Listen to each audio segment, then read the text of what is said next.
With such a deep series like FNaF, there are plenty of moments that live in our head rent-free. Whether they be from the story, from people we watch, or our own experiences. And sometimes those moments aren't in our head for the best reasons. However, today I aim to bring those to light by talking some of the most ridiculous FNaF moments out there. Yep, that's right. Embarrassing moments that I blocked out of memory are what we're exploring today. Let's do it. In Chica. The problem with this, it's embarrassing because every time I bring up Chica, I can't help but make some form of crude joke about her. And not like a stupid joke like Kentucky Fried Chica like I did for Top 10 Tastiest Animatronics and for that thumbnail. Instead, what I did for number 1 of the Tastiest Animatronics list, where I put Toy Chica as number 1 then said it was obvious as to why she was at the top, because she is one. Like, don't get me wrong, okay? I think that it was funny as hell, but that's still kind of embarrassing since, you know, like it's a fictional robot chicken and I make jokes about wanting to sleep with. I don't know any way to put that delicately. Honestly, I mean, like, I made the whole Top 10 Tastiest Animatronics list because I wanted to make that joke at the end about how Toy Chica was the tastiest. For real, that's why I made the list. So I could just say that I wanted to eat Chica. Yeah, embarrassing. That video was made when we only had 90 FNaF videos on the channel though. 300 later, and I cry anytime I hear a nose honk. And at 9, 5 honks at Cali's. And by Cali, I mean California. Since back in 2014, when the first FNaF game came out, Smosh Games did their first FNaF game bang, as they were calling it. Game. YouTube game, where they all played a round of the game, and the person who survived the shortest amount of time before getting killed had to put on a werewolf costume and dance around in the street in an attempt to get 5 cars to honk at them, only being able to take the costume off when they did. Now, this would have been more embarrassing if it wasn't Lasercorn who got punished, or maybe now I just think that that would be way too fun, but honestly, I remember this video so fondly, and at the time, I thought it was pretty embarrassing. Like, nowadays, I'd probably just do that for fun, and instead of having to be forced to do it because I lost a game. But still, at the time it was pretty rough to watch. Not as rough as some of their other punishments. Wrestling and lubricant definitely comes to mind, but these were the good old days of YouTube where people watched Minecraft mod reviews and my music taste was limited to Minecraft parodies. Oh, and when I didn't talk about FNaF for 8 hours a day. And at 8, Manglevent. Eddie VR is one of the most popular VR tubers on YouTube currently, with over 6 million subscribers at the time of recording. He was really put on the map though thanks to his FNaF VR Like a Mexican series, which he also continued with his FNaF Security Breach Like a Mexican series on his second channel, which also used to be his main channel. Long story. Anyway, when starting up his series, he was getting a feel for the game. This involved him popping into some of the mini games, freaking out, and then quitting. And after staking his head outside the office in FNaF 1, thus triggering a Foxy jump scare, he hopped into the Manglevent repair level. Now, his initial reaction was that this doesn't seem too bad, but when the lights go out, he starts freaking out a bit. But when it really got embarrassing, but also hilarious, was when he started the level by flipping the first lever, right? The one that's in front of you that you have to get real close to. And then he went absolutely ballistic when Mango was right there in his face. Of course, he was calling it Mangoes, which made quite a few commenters more than a bit upset, but still. Absolutely hilarious, but I'm sure not for him. And at 7, Music Man! Now, a more recent embarrassing moment, or maybe it's not embarrassing to him, MatPat was reacting to the latest trailer, at least at the time, for Security Breach, when he sees a giant Music Man crawl out of a hole in the West Arcade, a sequence we now know as one of the best in the entire game. But his reaction to the character's first appearance, iconic, with a very intense Music Man! MatPat flipped about being right with one of his mini theories about the legs we see on screen in Freddy and Friends on Tour episode 3 or 4, where he claimed that the white gloves really indicated that it was going to be Music Man. But this moment was not only iconic, but kinda meme-ified, with me referencing it multiple times in various previous videos, and the internet even remixing this into a song that is so much of a jam even Snoop Dogg would bop to it. I mean, like, there's also the whole meme of crying child as a kid wearing any shirt with 2 stripes thing that was going around, and then I even used it in a thumbnail for Top 10 Gaming Elite. That's probably more embarrassing, but I haven't really gotten to talk about the whole Music Man thing, so I wanted to. And at 6, Panic. Honestly, looking back, panicking at all during a FNaF game is pretty embarrassing, since nothing can really hurt you, and while yes, in VR it definitely feels like you're really there, it's not really going to cause any danger to you. Although, I will say that I am totally a little bitch when it comes to horror, okay? The first time I played FNaF VR, I played it on the channel. And I'm already bad at normal FNaF, so playing it in VR was even worse, okay? I was even worse, which resulted in me running out of power on the first night, which is kind of my signature move. So, as the slowed March of the Toreador started playing, I was freaking out, and I knew that that was pretty embarrassing.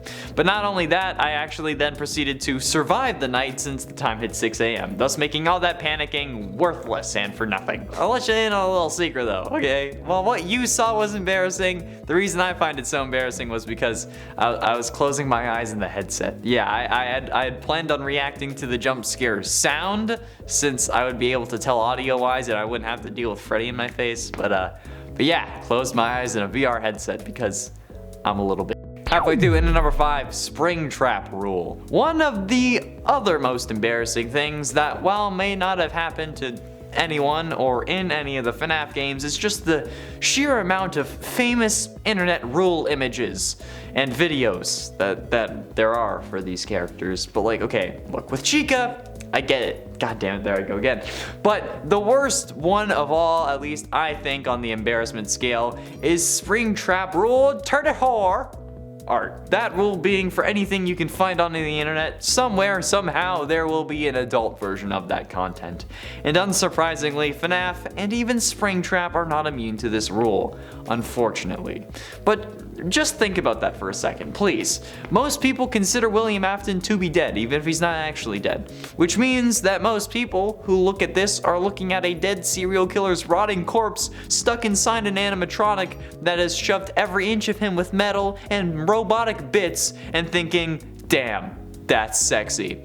I've had people DM me these forms of Springtrap images before. Like, bro, what? Why? Like, he's literally a man who should be dead, but is being kept alive by the spirit of one of his kid victims, and you want to see him flog the dolphin? This is the reason that God left in Supernatural. God has left the chat. Jesus has left the chat. Allah has left. Everyone has left. Satan has left the chat. In it for FNaF 4 prediction. Oh, look at that. Once again, MatPat is on this list. However, I've made enough digs at myself. It's kind of equal, so I think it's allowed. But during the build up to FNaF 4, we really had no idea what was going on. And then once it released early on, MatPat thought that he had won, saying that in a rush to actually release FNaF 4, Scott missed a huge detail that made the game actually impossible, without even pointing out how anything is possible in a series about animatronics being possessed by the souls of children and a killer who literally can't die. The entire theory relied on the point that this was the bite of 87, something that last time I noted is one of the most embarrassing debates in all of FNaF history, saying that if the frontal lobe of the brain had been removed by an animatronic, the kid that we play as wouldn't feel fear, thus the nightmare animatronics were impossible. And you know what? This would have been true had this have been the bite of 87. However, we now know that that is not the case. But since MatPat was stuck in con season, we'll give him a bit of a pass here. But seriously, looking back, it's pretty cringe, especially with what we know now. Like, looking back on any past theory, especially my own when more evidence comes to life, is a pretty rough deal, but yeah. Getting close to the end, into number 3, the Puppet. The Puppet is one of the most iconic characters ever in the FNaF space. The character that gave life to other animatronics and William Afton's first victim, but also one of the simplest characters to contain. All you need to do in FNaF 2 to avoid the Puppet is keep the music box wound.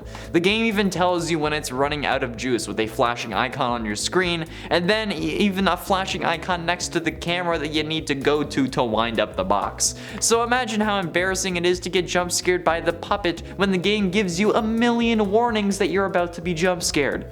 Yeah, pretty embarrassing. And it's even worse in FNaF VR, since thanks to the way that it's set up, you just need to keep your finger on the wind button and then use your other hand to worry about the lights and the Freddy mask. That's it. It's one of the easiest FNaF VR levels because of this. But people still get jump scared by the Puppet. And it's unfortunate, really, but still creepy because the way the Puppet walks up to you in FNaF VR.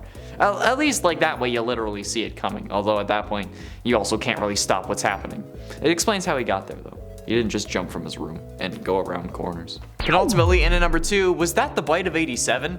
Markiplier is commonly known as the FNaF King. Some consider Doc the FNaF King, others MatPat. And despite our over 400 FNaF videos, nobody really thinks that I'm the FNaF King, despite me literally having King in my username, but that's fine, I'm not salty.